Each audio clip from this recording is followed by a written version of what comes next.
మొత్తం రాష్ట్ర వ్యాప్తంగా అన్ని మన నిజామాబాద్ జిల్లాకు సంబంధించి ఆర్మూర్ బోధన్ వీటికి సంబంధించి నిజామాబాద్ ఉమ్మడి ఈ నిజామాబాద్ కామారెడ్డి జిల్లాకు సంబంధించి కామారెడ్డి బోధన్ కావచ్చు, ఎల్లారెడ్డి కావచ్చు, బాన్స్వాడ కావచ్చు, ఆర్మూర్ కావచ్చు, మరి అన్ని ప్లేసుల్లో ఇవాళ ముక్త కంఠతో ఏదైతే న్యాయవాద దాడిని ఖండిస్తూ మేము విధులను బహిష్కరించాం.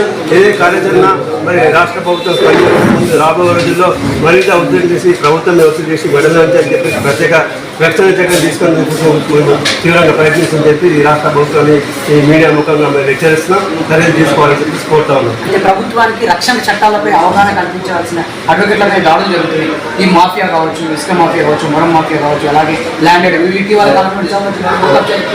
దానిపై అడ్వకేట్స్ ప్రశ్నించడంతో వారిపై కక్ష కట్టడం, దీనిపై మీరు ఏమి అదే ముఖ్యంగా న్యాయాన్ని రక్షించడం కోసం పనిచేస్తున్న వ్యవస్థలో రౌడీలు మాఫియాలు అనేటువంటి నిర్వహించిన ఇవాళ ప్రభుత్వం వారి పట్ల ఉదాసీన వైఖరి వహించడమే మేము కారణంగా భావిస్తున్నాం. ఇవాళ న్యాయవాదులకే రక్షణ కరువైతే మరి ఎవరికి రక్షణ ప్రజాస్వామ్య వ్యవస్థలో పౌరులకు రక్షణ కల్పించే బాధ్యత రాష్ట్ర ప్రభుత్వం కావచ్చు, కేంద్ర ప్రభుత్వం ఉందని మేము తెలియజేస్తున్నాం. కనుక ఇప్పటికైనా చర్యలు తీసుకోవాలా, మరి యొక్క న్యాయవాదుల పట్ల రక్షణ కల్పించి ప్రత్యేక చట్టం తీసుకొని అని చెప్పి మేము కోరుతాను. లేని పక్షంలో తమ కార్యాచరణ మరింత కోరుతున్నాం.